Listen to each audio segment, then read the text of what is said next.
reka tuje ku 14 kuri 14 reka tuganire ku bworozi. Mu minsi heze twaheruka kubabwira ivyerekeye uburimyi, ivyerekeye ifumbire, ivyerekeye ibiterwa. Ubu naho reka tuje ku bworozi. Abarundi bamye ari aborozi. Ivyo bitungwa vyarabakundira, bimwe bakavyiyorosa mu buzima, mu gihe bashikiwe n'iki canke kiriya bakavyikorako. Ibitungwa bimwe bimwe vyovyo biri mu mico ndangakaranga vy'Uburundi. Aha twovuga nk'inka, ko cari igitungwa gitunzwe n'abarundi benshi. Ico gitungwa kikaba ryari iteka ry'igihugu. Umuntu atunze inka caba ari ikimenyetso c'icubahiro, iteka. Inka cari igitungwa gifise imizi ikomeye mu mico y'abarundi. Inka yakomeza ubugenzi hagati y'abarundi. Abarundi mu guhanahana abageni, mu gushingirana abageni, bikora ku gitungwa c'inka. Mu kuvuga amajambo, mu kuryohora amajambo bakoresha igitungwa c'inka. Umwimbu wariyongera kubera igitungwa c'inka, kuko bakoresha amase mu kurima. Umwerera abagwaye bikora ku mata y'inka.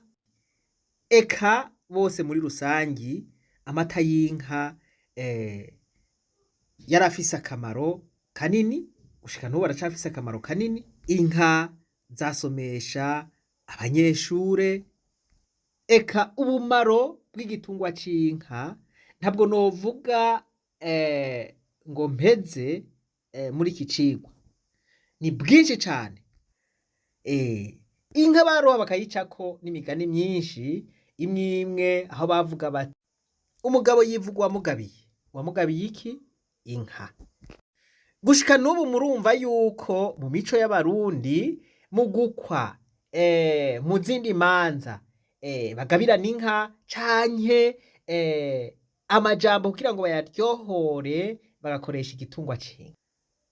Aho ushimira yuko igitungwa c'inka cari gikomeye, umugeni agereranywa n'inka. Muri iyi leta rero igitangaje, ico gitungwa c'inka hakozwe ibishoboka vyose kugira ngo kiburabuzwe. Ubu gisa n'ikiriko kirahona.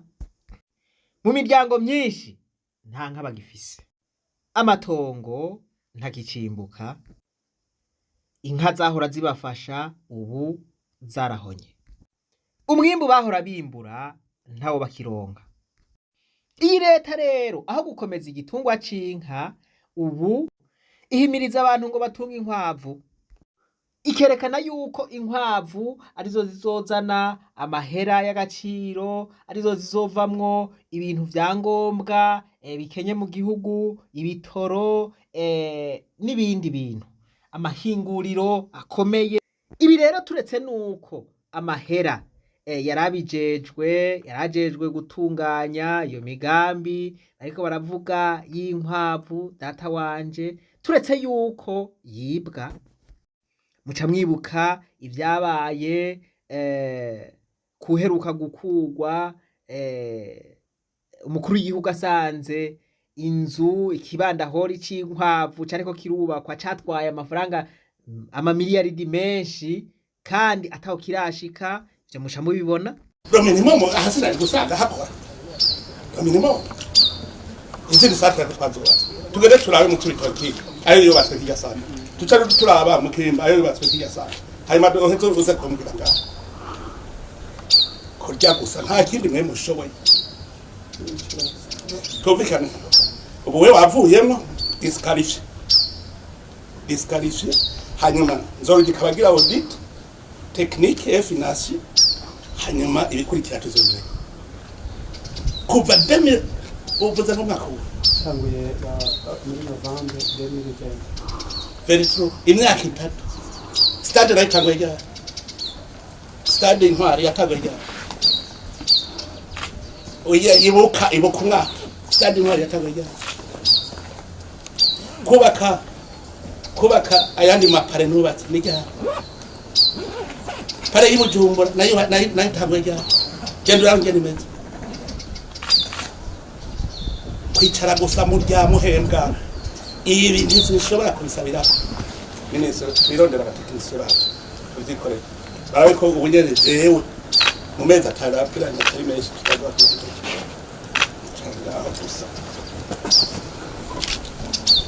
kubona rero inkwavu zasubiriye inka ni ugutitura imico n'akaranga vy'Uburundi. Ubu abantu basigaye bivuga ko bagabiranye inkwavu ataho vyakabaye mu mico y'Abarundi. Umugabo yivuga uwamugabiye inka.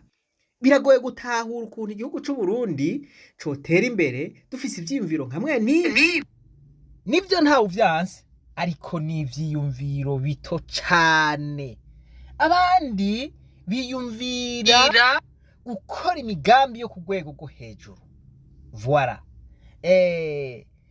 guteza imbere intelligence artificielle n'ibindi bintu, voilà, gukora amamodokari, gukora indege, gukora amasatelite canke kuja mu kwezi canke gukora ibindi bintu bihambaye, ivyo bita les industries de pointe. Mugabo natwe tukaba tugeze mu migambi yo gutunga inkwavu, voilà, mu misi heze umukuru w'igihugu yaravuze umugambi ukorora insazi, voilà, korora ibifyera, mana yanje ego iyo migambi ntawovuga ngo ni mibi cyane, irabaho, hariho abayikora, mugabo ku rwego rw'igihugu, voilà, igihugu souverain, igihugu cikukiye, ayo maporoje n'ukuri kw'Imana n'amaporoje asubiza inyuma ivyiyumviro vy'abanyagihugu, asubiza inyuma ubwenge bw'abanyagihugu, voilà. Tutanguye kuza turiyumvira amaporoje nk'aya, nukuri mu myaka 10 twaba twasubiye inyuma mu bwenge. Ibintu vy'inkwavu, ubworozi bw'inkwavu ntavuze ngo ni bubi, mugabo ku rwego rw'igihugu gushira imbere inkwavu, bagabo, ibi bintu mwebwe muvyumva gute? Ico tuzotangura gukwa inkwavu, umugabo atereke, voilà, asabe mugenzi we kumugabira inkwavu, ivyo bintu numva vraiment ari gutitura imico n'akaranga vy'Uburundi. Umisi heze niko nategura iki cigwa, nabajije abanyeshure mw'ishure nti none bagabo, nimumbwire igitungwa kiriko kirazimangana, ico gitungwa cari gifitiye akamaro kanini Abarundi, ico gitungwa baciye bavuga ko ari inka. Uwo munyeshuri ati mbere kubera ubu ziriko zirazimangana, hamwe atana bakicibuka yuko waba barigeze gutunga inka, aturavye neza nta nuzosubira kwita wampaye inka, bati soca duhindura tukwite wampaye inkwavu. Murumva yuko dukwiye kugira ico dukoze kugira ngo iki gitungwa cari gifitiye akamaro Abarundi, abatunzi n'abakene, Abarundi muri rusangi, ntikigenda kagirire kuvuga ngo inka zizosubire kurisha ku misozi no mu bihugu biteye imbere za Amerika, za Danemark, aho ivyo bihugu bizwi nk'ibihugu bitunze inka cane. Inka usanga ziri ku musozi zirisha ku misozi.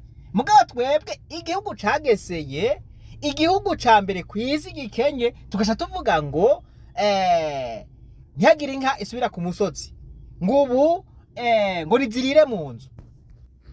Abantu batagira nico bafungura, abantu bagwana no gufungura ku munsi naho nyene ntibiboneke, boronka ico bagaburira inka.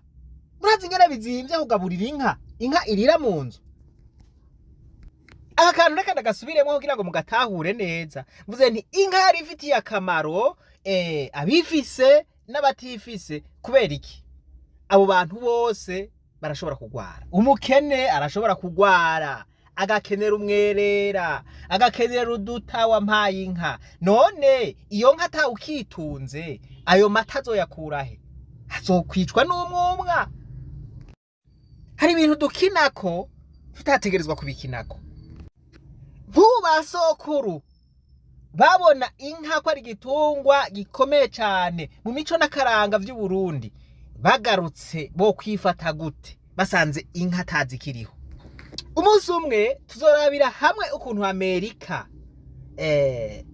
cyane muri leta ya Chicago hatejwe imbere ubworozi bw'inka, bugatuma n'isi yose ishikirwa. Rero kwiyumvira ngo Burundi buzotera imbere ariko dutunze inkwavu, naho atari bibi kuzitunga, bagabo bo ndacarondeza ibihugu vyateye imbere kubera inkwavu. Mbere n'uwo bimenya arabivuga muri komantere kugira ngo tuzokora icigwa, turabire hamwe ukuntu udukwavu twoba twarafashije kugira ngo ico gihugu gitere imbere.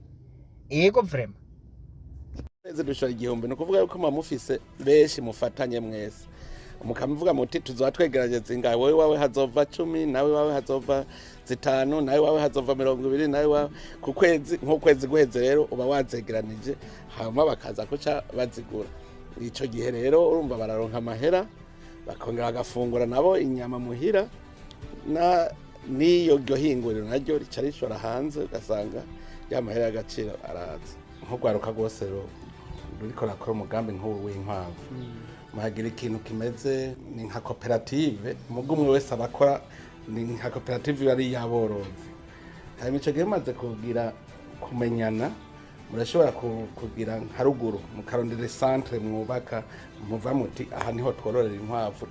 Ico gihe muba muri benshi, umva urafise gwawe, ubundi afise gwe, mugabo gaca mugira centre muhorizako. Iyo centre ikiba nka centre de rayonnement, izotuma aborozi b'inkwavu bose nk'ubu umwebwe nimwe muca murondera n'isoko, bose bagaca muza murabagurira abantu basanzaye hirya no hino, bashoye mwebwe mukamwegeranije mukarimwe mushora, kuko mu nyuma muzosanga nawe mufise nka boucherie specialize ku nkwavu, canke mugasanga nk'ubu hagikongo, kuko inkwavu zizotiba zibe nyinshi. Je nariyumviriye mvuga nti hari ibindi bihugu mparanza ndabiraba, kimwe cyose kirakivuga kiti twe twatejwe imbere niki. Ntanza karorero nka Denmark, nagiyeyo ndaraba igitungwa bateye imbere, bobo bafashe igitungwa c'ingurube, bacafata muri Denmark niwe buri ku munsi baba bafise miliyoni 5 z'ingurube, baba bazi bati tubageze ingano kuzobona jambo nyinshi z'Iburaya ziva muri Denmark.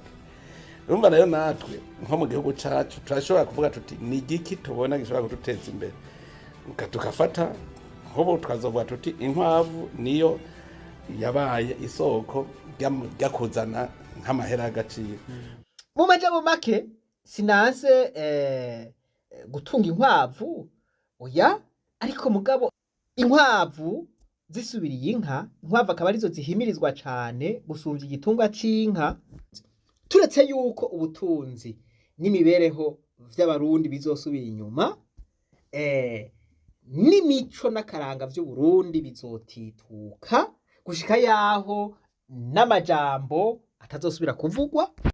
Urumva yuko hamwe bahora bakoresha inka mu kuvuga amajambo, bazoca bakoresha inkwavu. Ivyo navyo murumva yuko tuzoba dutaye akaranga n'imico vyagenga ba sogokuru. Inka rero mu Burundi camye ari ikimenyetso c'ubutunzi. Inka yerekana icubahiro.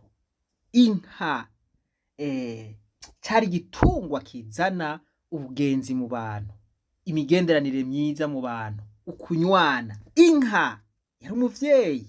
Inka yatanga amata, igatanga n'ibindi bintu nkenerwa vyo kwibeshaho mu muryango. Turetse n'ivyo, inka yatanga inyama. Zamye ari ikimenyetso c'umugisha. Mbere no mu guhezagira umuntu bavuga ngo urakagira inka n'imirima, urakagira ibibondo. Umuntu yakugabiye inka yaba ari umuntu yubashwe cane. Uwo muntu yahinduka sobuja. Uwo muntu wabwirizwa kumwubaha. Guheba inka rero tukazisubiriza inkwavu no kwihumanya, no guhumanya igihugu cacu.